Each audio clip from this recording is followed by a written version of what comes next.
Hello, I'm Dr. David Hamilton and this is a reading of my blog Mental Health Awareness Week 2025, You're Not Alone. Mental Health Awareness Week runs from 12th to 18th of May in the UK. In the US, May is recognised as Mental Health Awareness Month, while Canada observed it earlier this month from the 5th until the 11th of May, and in Australia it takes place throughout October. Now, each country has its own time frame and focus, but what matters most is this. We're talking about mental health, and that is something truly worth celebrating, because for too long, too many people have felt ashamed to speak openly about their mental health. They've suffered in silence, isolated not just by how they feel, but also by a fear of being judged. But thankfully, times are changing. You know, a recent AXA Health survey of thousands of people across the globe found that almost a third of people currently live with a mental health condition. Just 25% were classified as flourishing, while the remaining 75% were either getting by, languishing, or struggling. The picture was even more concerning among younger people. More than half, in fact 57% of those aged 18 to 24 were languishing or struggling. 57%. Just saying it aloud is heartbreaking. It's far too many. My personal mental health story. Before I became an author and speaker, I worked in pharmaceutical research and development. I was 27 at the time, and on many nights after work, I would lie on the floor and cry. Sometimes just for a little while, and other times until I fell asleep. The only thing that helped lift the cloud was actually watching nature documentaries, especially deep sea programmes or anything narrated by Sir David Attenborough. There was something about his voice that helped me to settle. I've since learned that this wasn't just a coincidence. Science shows that nature has a calming effect on the human nervous system. In fact, hospital patients recover faster when their room has a view of trees or greenery rather than another hospital building or a car park. Back then, I withdrew from my friends. I felt so low and anxious that conversations became hard work. Socialising only made me feel more anxious, so I started making excuses to stay home. And I was embarrassed, if I'm being honest. I'd always been the positive guy.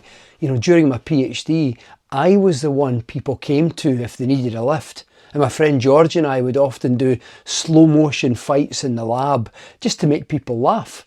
Some people called me Mr. Positive. So how could I possibly admit that I was struggling? So I didn't. I kept it all inside and I stopped going out. My mum used to phone me most nights. She said she could tell something was wrong, but I just brushed her off. I tried to sound upbeat and tell her that, I'm just busy with work, but she kept asking again and again and again, because mums just know, don't they? Eventually, I broke down on the phone and I told her the truth. Now, mum had lived with depression herself, postnatal depression after my youngest sister was born back in the 70s, at a time when the condition really wasn't very well understood. So she knew exactly how I felt. Come home, she said. So I did. I phoned in sick the next morning, got in the car, and I drove 400 kilometres, that's 250 miles home, and I ended up staying for a whole week. It was the best thing I ever did. Ever. Talking to mum was a relief, a weight off my chest, and having dad there helped me feel safe, even though it was mostly mum I spoke to about things. That was the beginning of my mental health recovery journey. It didn't happen overnight. It took 5 or 6 months before I felt, normal again. Though I'd honestly forgotten what normal felt like, to be honest. But the turning point was telling someone how I felt. Opening up, just reaching out. You don't have to do this alone. If you're struggling with your mental health, please tell someone you trust. A friend, a family member, a colleague, even a neighbour, or phone a helpline. Speak to someone. People really do want to help. As the old saying goes, a problem shared is a problem halved. And sometimes when you share, you find that the person you're speaking to has been through something similar.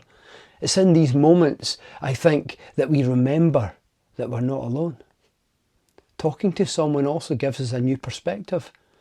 When we're caught up in our own pain, it can be hard to see anything beyond it. But another person might offer us a different way of seeing or thinking that even helps shift how we feel. Even just putting your feelings into words can be healing. There's something about, saying it out aloud or just writing it down that brings clarity, some clarity and relief. And perhaps more importantly, you are not alone.